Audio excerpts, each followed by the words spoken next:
Senators Amabile, Baisley, Ball, Bridges, Bright, Carson, Catlin,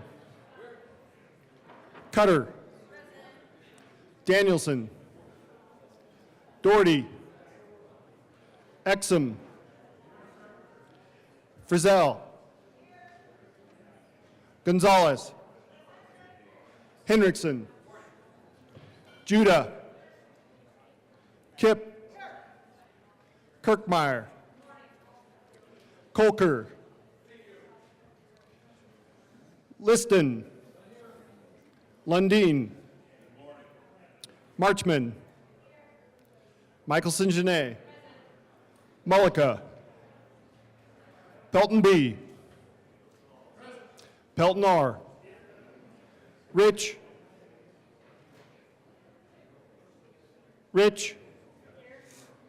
Roberts, Rodriguez, Simpson, Snyder, Sullivan, Weissman, Winter. Senate District 17 vacant. Mr. President. Let's do this. The morning roll call is 34 present, 0 absent, 0 excused, and 1 vacant. We have a quorum. Senator Judah, would you please lead us in the Pledge of Allegiance? Please join me. I pledge allegiance to the flag of the United States of America and to the republic for which it stands, one nation, under God, indivisible, with liberty and justice for all. Approval of the journal. Senator Pelton R. Yeah, thank you, Mr. President. I move that the Senate Journal of March 7th, 2025 be approved as corrected by the Secretary. You've heard the motion. All those in favor say aye. Opposed, no. No. Wow. Sound like the ayes were louder for some weird reason, and the ayes have it. The motion is adopted. Senate Services. Correctly re-engrossed Senate Bill 128 and 171. Correctly revised House Bill 1035. Correctly re-revised House Bill 1029, 1114, 1131, and 1138. Message from the House. The House has passed on third reading and transmitted to the Reviser of Statutes House Bill 1201, House Bill 1147, and House Bill 1109, amended as printed in House Journal March 5th, 2025. Message from the Reviser. We herewith transmit without comment as amended House Bill 1109, 1147, and 1201. Third reading of bills. Final passage. Mr. Schaffler, please read the title of House Bill 1035. House Bill 1035 by Representatives Pascal and Senator Weissman concerning changes to the Collaborative Management Program. Senator Weissman. Thank you, Mr. President. I move House Bill 1035 on third reading and final passage. Any discussion? Seeing none, the motion is the passage of House Bill 1035 on third reading and final passage. Are there any no votes? Senators Rich, Baisley, Liston, Pelton R., Carson, Bright, Pelton B. Any other no votes on 1035? Seeing none, with a vote of 27 ayes, 7 noes, 0 absent, 0 excused, and 1 vacant, House Bill 1035 is passed. Co-sponsors, Senators Judah, Gonzalez, Kipp, Cutter, Amabile,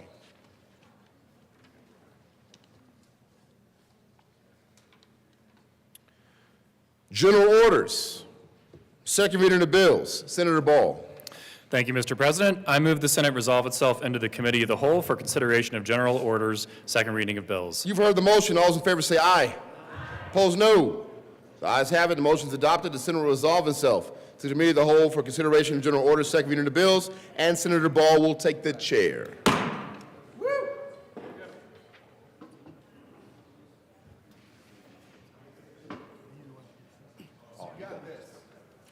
You go. He can do it. You got to right the back of the sign.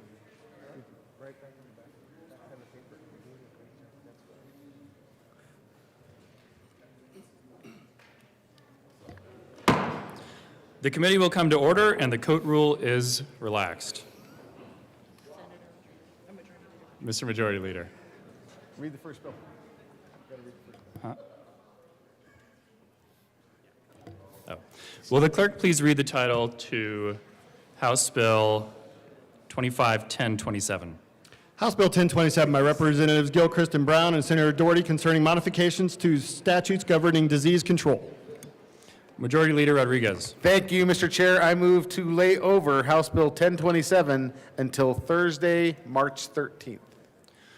The motion is to lay over House Bill 1027 till Thursday, March 13th. All those in favor say aye. Aye. All opposed? No. The ayes have it, and House Bill 1027 will lay over until Thursday, March 13th. Will the clerk please read the title to House Bill 1009? House Bill 1009 by Representatives Morrow and Joseph and Senator Cutter concerning a vegetative fuel mitigation program for a district providing fire protection services. Senator Cutter. I move House Bill 251009 and the committee report, Ag Committee report. To the House Bill 1009 committee report. Senator Henriksen. Thank you, Mr. Chair. In committee, we added 4 amendments to the bill. The First Amendment incorporated examples of public utilities, exemptions for public utilities and ditch companies. It states that fire protection district or metro district providing fire protection services obtain written permission from the owner or the occupier to access the property. It expands the waiver section of the bill for the board to waive a fine, and it clarifies the process in which unpaid fines are collected through the county treasurers. Amendment 12 made changes to the legislative declaration, strengthened language that a fine can only be levied if the owner or occupier is out of compliance with the vegetative fuels program established by the Metro District, limits the amount of fines a single property can receive to $1,200, and it delays implementation by 30 days while extending the timeframes for notices from 10 days to 14. Third Amendment required that Metro districts provide in fire services and fire protection districts must coordinate with local governments when developing the vegetative fuels program as well. And the Fourth Amendment prohibited a fire protection district or Metro district providing fire protection services employee from entering a private property without consent, and it prohibits the use of drones to implement the legislation. Is there any discussion on the committee report? Senator Cutter. Thank you, Mr. Chair. So this bill just allows fire protection districts to create programs to remove dangerous vegetative fuel from private property. Senator Cutter, to the committee report. No. Is there any further discussion on the committee report? No. Seeing none, the motion is the adoption of the House Bill 1009 committee report. All those in favor say aye. I know. All opposed? The ayes have it, and the report is adopted. To the bill, Senator Cutter. Thank you, Mr. Chair. So this is just a really simple permissive program that allows protection districts to create this program to remove dangerous vegetative fuel from private property. Just one more tool in the toolbox to help, control wildfires. So hope that you can support that today. Is there any further discussion?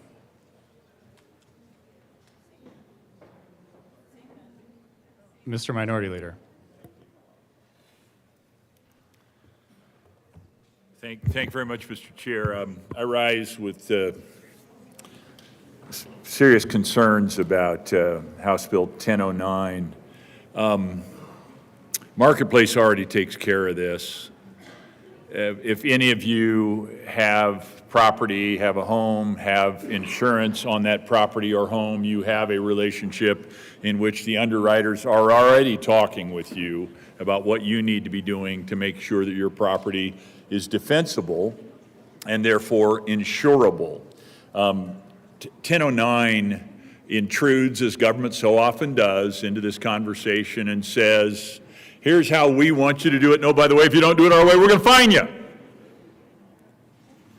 And clearly, that's an effective way to get at the result you want if you are leaning into the coercive power of government to get at this. My perspective is the bill overreaches, it goes too far, it's unnecessary, and coming attractions in a future year, you're going to be funding someone's budget in order for the expanded government that is required to assess and provide summonses and penalties and fines. You're going to have to expand government, so you're going to have to take more taxpayer dollars to enforce or to supplement the program as it develops over time. So I'll be a no vote on 1009. Senator Hendrickson. Thank you, Mr. Chair. I will, I think, given the statements that were just made, try to add a little more clarity on this bill and why this bill seeks to restore a free market where there is externalities that inhibit a free market from currently existing. And I'm going to talk about how this would apply specifically in Pueblo West and the concerns that we have there. Pueblo West is a sprawling metro district, 35,000 people, 650 people per square mile density. It's not quite a suburb, it's not quite rural, but it's a massive community within my district. And in the aftermath of the Marshall Fire, the Metro District Fire Department conducted a risk assessment of the Metro District out of, I think, just responsible governance to ensure that, what's the risk of something like this happening here? We see all the time, we see wildfires that destroy thousands, tens of thousands, hundreds of thousands of acres of forest, and they're a tragedy, and it's certainly a tragedy when they take 10, 20, 50 homes as well with them. But in the aftermath of the Marshall Fire, where you have literally thousands of homes destroyed, an entire community, an entire swath of a city wiped off of the map, unavoidable loss of human life, it's a tragedy of a different scale. And so when we did this assessment in Pueblo West, what we found is that we're really in grave risk. This can happen here, and we need to get ahead of it. And the issue in Pueblo West, which is high desert, high steppe, depending on how you want to classify it and which ecological terms you want to use, is the dry season when you have desert shrub vegetation that builds up and left untended to becomes very, very volatile fuels for a potential wildfire.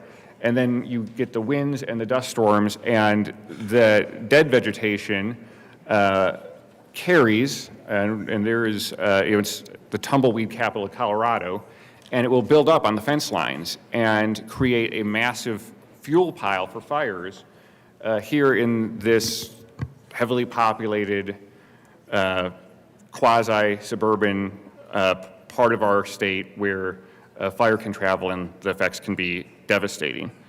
And so when you have these properties that's not tended to and it's not mitigated, yeah, there's the insurance problem for your own property. That's what the minority leader said is absolutely right.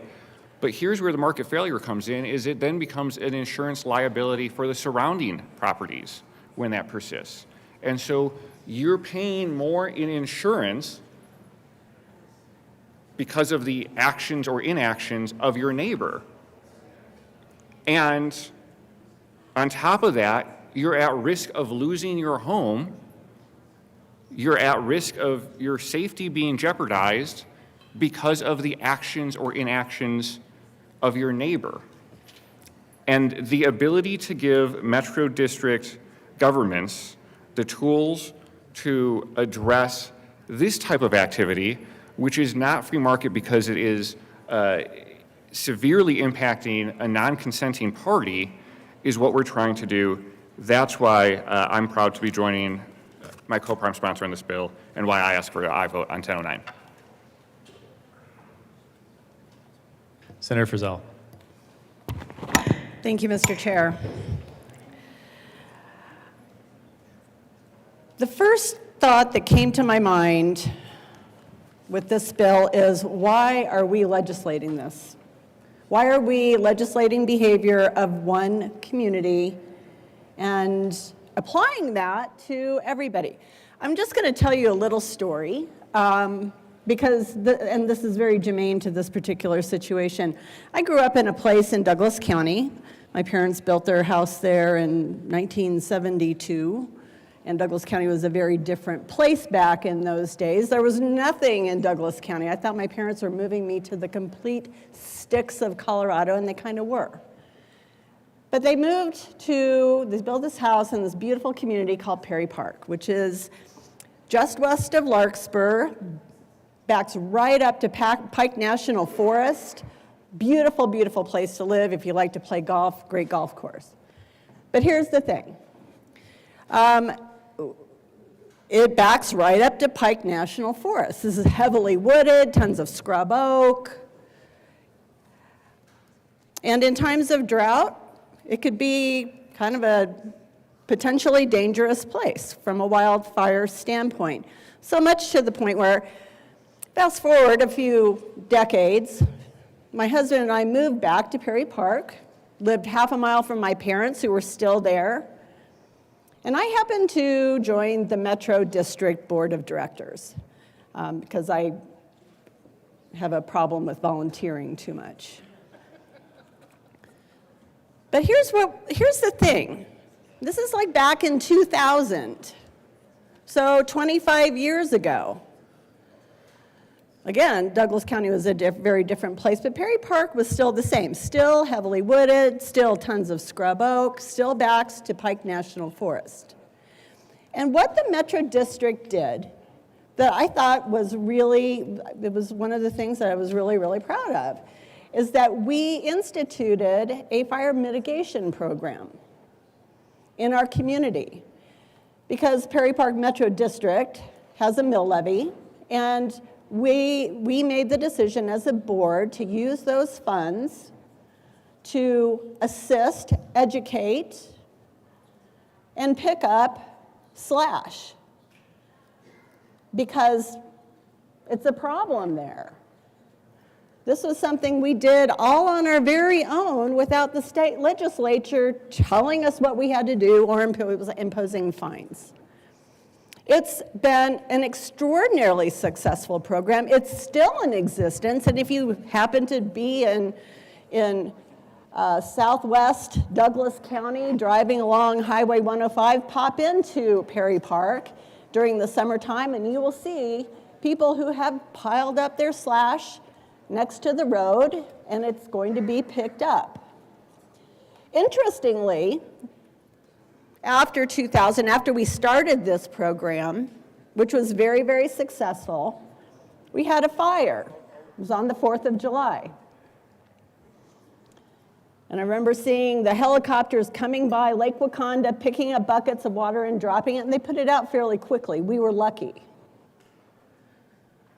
Another year later, the Hayman fire occurred.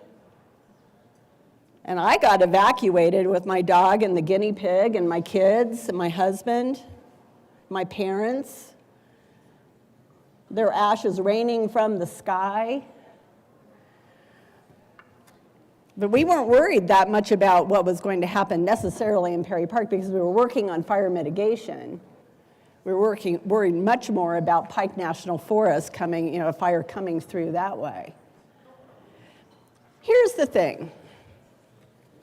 The bill sponsor talked about these, I know all about insuring a property in the wildland fire areas because it's expensive. It's expensive at my house in Castle Rock. But when I sold my house in Perry Park into 2014, 2015, I had to take out a bunch of trees. because the insurance company the buyer wouldn't insure the property. This idea that one property mitigating is going to reduce the rates for those other properties around them is, I think, undocumented. I've not seen any evidence of that, because that's just not how the rates are set. If you have entire communities that are mitigating, I'm not sure about that either. So I haven't seen any documentation about that. I am quite familiar with insuring properties in a wildland fire area. I am curious as to why we continue to try to legislate for one small area of the state and impose those restrictions everywhere else, regardless of what's happening in those subdivisions, those communities, and why in the world do we think that we know better than those communities here in this room, in this building?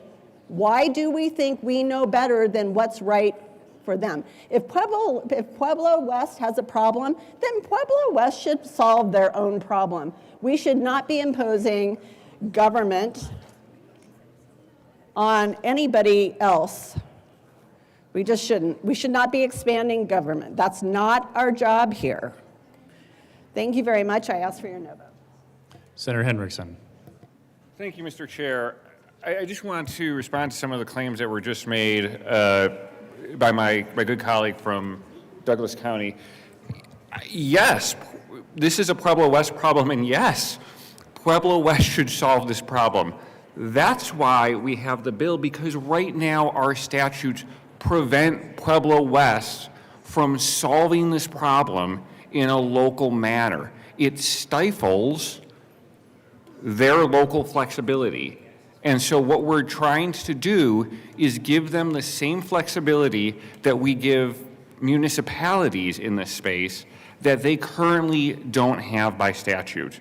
This is not a law that is mandated on any community in the state of Colorado. In fact, the day that this bill goes into effect as law, if we pass it, if the governor signs it, is nothing, literally nothing. All that happens is that local governments can then take action that is fitting for them within the narrow scope defined by the bill. Senator Pelton B. Thank you, Mr. Chair. So when I first saw this bill, first thing that came to mind was this is something that we're going to do to make up for the fact of the last special session. When we cut the fire districts down on the property taxes, this is a way to make up some of the funding. And that bothers me, because that's truly what should be up to the local governments, is listening to their citizens when it comes to funding.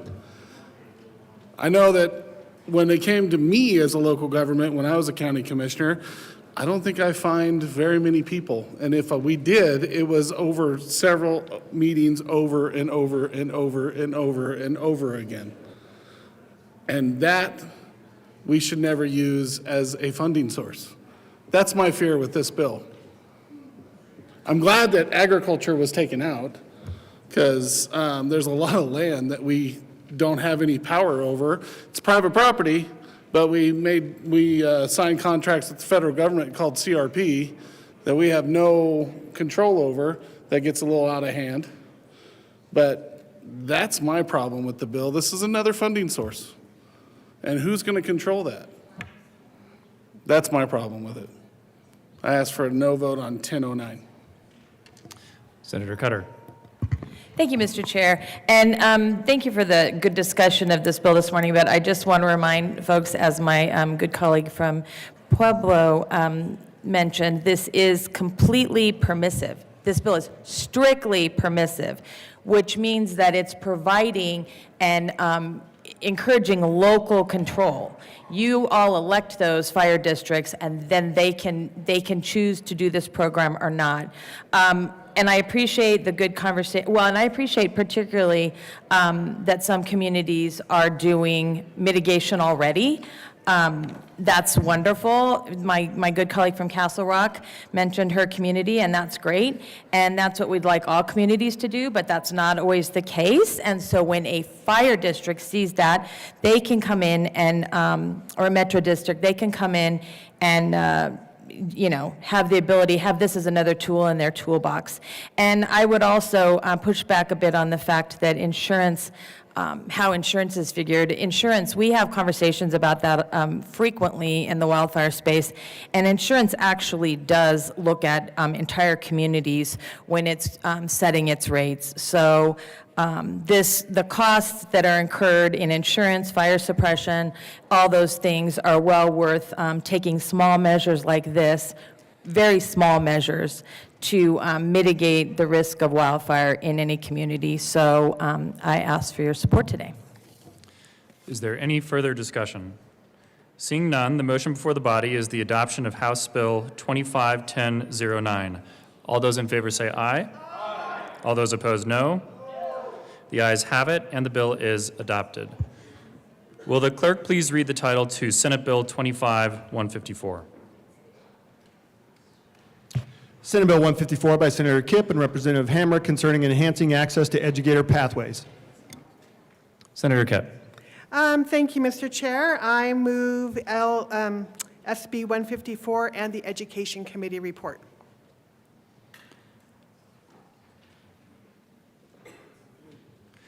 To the Education Committee report. Senator Kipp. Thank you. We actually did quite a lot in the Education Committee report.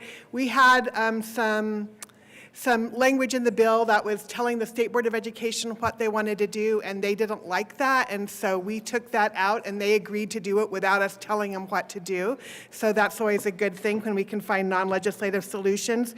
We also added in some languages to prevent barriers for currently licensed teachers to seek additional endorsements. I would ask for an aye vote. Is there any discussion on the committee report? Seeing none, the motion is the adoption of the Education Committee report. All those in favor say aye. Aye. All opposed, no. The ayes have it, and the report is adopted. To the bill, Senator Kipp. Thank you. So 154 is really the result of really nearly a year of collaboration between many people in the educator preparation community, those people who run educator preparation programs in our state colleges and universities, and myself. And we've been meeting for a long time, and as the budget came into focus, I said, yeah, we want more teachers because, as we all know, we had a teacher shortage before the pandemic. We have a much worse teacher shortage now. So we need to figure out how to remove barriers from people who want to become teachers or want to get additional endorsements. But as I told them, there is no money, so probably all we can afford to do this year is to take existing programs and tweak them. So what we came up with is a bill which, after amended, does the following things. First of all, there's something called a TREP program, which this legislature passed in 2022. What we're doing with that program in this bill is making it easier for some four-year colleges and universities to participate in that program, because there were some barriers to how they were doing it before. It gets a little bit weedy. Happy to explain if anybody wants. Also, the only other two things that the bill does is it allows currently licensed teachers to seek endorsements through additional multiple measures methods besides taking the praxis test. So it's a great bill. It's not very long at this point, but I think it will make a really big difference in how many teachers we are able to get into the classroom. And I ask for an aye vote. Is there any further discussion?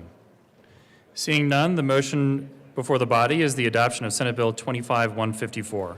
All those in favor say aye. Aye. All those opposed, no. The ayes have it, and the bill is adopted.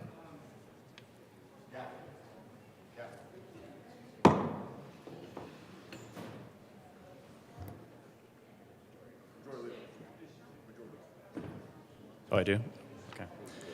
Will the clerk please read the title to Senate Bill 25-143? Senate Bill 143 by Senators Doherty and Lundin and Representatives Armagost and Carter concerning the limited use of facial recognition services by schools. Majority Leader Rodriguez. Thank you, Mr. Chair. I move to lay over Senate Bill 143 until Thursday, March the 13th. The motion is to lay over Senate Bill 143 to Thursday, March 13th. All those in favor say aye. Aye. Opposed, no.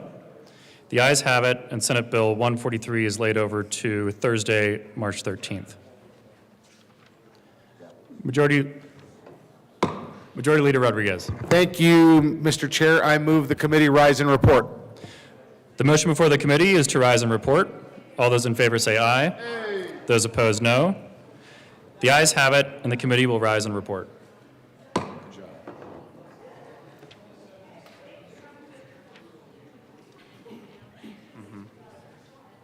Got it.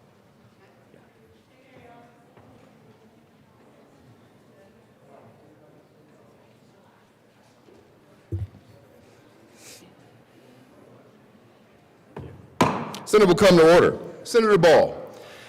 Thank you, Mr. President. The committee has met and had a number of bills under consideration. Will the clerk please read the report? March 10, 2025. Mr. President, your committee of the whole begs leave to report as it had under consideration the following attached bills, being the second reading thereof, and makes the following recommendations thereon. Senate Bill 154, as amended, passed on second reading and ordered engrossed and placed on the calendar for third reading and final passage. House Bill 1009, as amended, passed on second reading and ordered revised and placed on the calendar for third reading and final passage. House Bill 1027, Senate Bill 143, laid over until March 13, 2025, and retaining their place in the calendar. Senator Ball. Thank you, Mr. President. I move the report. The motion is the adoption of the committee of the whole report. Are there any no votes? With a vote of 34 ayes, 0 no, 0 absent, 0 excused, and 1 vacant, committee of the whole report is adopted. Senate Bill 154 is amended, passed in second reading, ordered engrossed and placed on the counter for third reading and final passage. House Bill 1009 is amended, passed in second reading, ordered revised and placed on the counter for third reading and final passage. House Bill 1027, Senate Bill 143, laid over until 3/13/2025 and retaining their place on the calendar. Consideration of governor's appointments. Consent calendar. Mr. Schaffler, please read the appointments listed on the consent calendar. Members of the Colorado Educational and Cultural Facilities Authority Board of Directors for a term expiring June 30th, 2025. Heather Shell of Evergreen, Colorado, occasioned by the passing of Keough Frazier of Denver, Colorado, appointed. For terms expiring June 30th, 2028. Mary Ann Virgili of Carbondale, Colorado, reappointed. Benita Duran of Boulder, Colorado, appointed. Member of the Institute of Cannabis Research Governing Board for a term expiring August 5th, 2027. Michael Hennessy of Lafayette, Colorado, to serve as a representative of the cannabis industry occasioned by the resignation of Salvatore Pace of Pueblo, Colorado, appointed. Member of the Private Occupational School Board, effective July 2nd, 2024, for a term expiring July 1st, 2028. Jennifer Hash of Aurora, Colorado, to serve as a representative of a private occupational school, appointed. Mr. Majority Leader Rodriguez. Thank you, Mr. President. I move for the passage of all the appointments on the consideration of governor's appointments consent calendar, which are Heather Shell of Evergreen, Marianne Virgili of Carbondale, Benita Duran of Boulder for the Colorado Education and Cultural Facilities Authority Board of Directors, Michael Hennessy of Lafayette for the Institute of Cannabis Research Governing Board, and Jennifer Hash of Aurora for the Private Occupational School Board. Any discussion? Seeing none, the motion is the confirmation of the appointments on the consent calendar. Are there any no votes on the consent calendar? With a vote of 34 ayes, 0 no, 0 absent, 0 excused, and 1 vacant, the appointments are confirmed. Announcements. Senator Kolker. Thank you, Mr. President. The Senate Education Committee will be meeting today at 1:30. We will have the 3 confirmations to the Board of Trustees for Colorado Mesa University, and 1 bill, House Bill 1041. We will lay over Senate Bill 178 till Wednesday. Great bill, vote yes. Senator Gonzalez. Thanks, Mr. President. Colleagues, Senate Judish is going to meet today at 1:30 in our regular location. We'll be back in the old Supreme Court. We've got a member of the Juvenile Parole Board confirmation hearing, followed by Senate Bills 179 and Senate Bill 20 for action only. See you then. Very good. Senator Pelton R. Thank you, Mr. President. I have a couple announcements. First, tonight, The Colorado Telecommunication Association is having a reception down at 1600 Broadway, Suite 510. So come celebrate with them and have their reception. And Senator Pelton R. Thank you, Mr. President. Also, it's that time of the week again. Tomorrow morning is our weekly Bible study down in the basement in 109 at 7:15. Come feed your soul, and we'll feed your belly while you're there. Excellent, thank you. Senator Winter. Thank you, Mr. President. Transportation and Energy will be meeting today at 1:30, and we will be hearing Bill 1040. Very good. Senator Kipp. Thank you, Mr. President. I just wanted to let you all know that the 30 young people who were sitting over on the right side of the room earlier today are from the ASCSU. They are our student government at CSU. They will be around the building today, so I encourage you to talk to them if you run into them again. But thank you. Very good. Thank you. Senator Danielson. Thank you, Mr. President. Just a quick announcement. For the Senate Business, Labor, and Technology Committee meeting for tomorrow, we will not be taking up Senate Bill 132. I apologize for the mistake on the printed calendar. That is just a miscommunication. We're going to lay that over until next week. And at the directions of the sponsors, I believe it'll be on Tuesday, but just want to make sure folks know not to expect 132 in Senate business tomorrow. Thanks so much. Very good. Thank you. Any additional announcements? Seeing none. Majority Leader Rodriguez. Thank you, Mr. President. Colleagues, we will be keeping the desk open to read some bills across the desk, so there is no need to return. On that, Mr. President, I move that the Senate recess until 11:30 a.m. today. You've heard the motion. All those in favor say aye. Opposed, no. The ayes have it. The Senate will stand in recess until 11:30 a.m. today.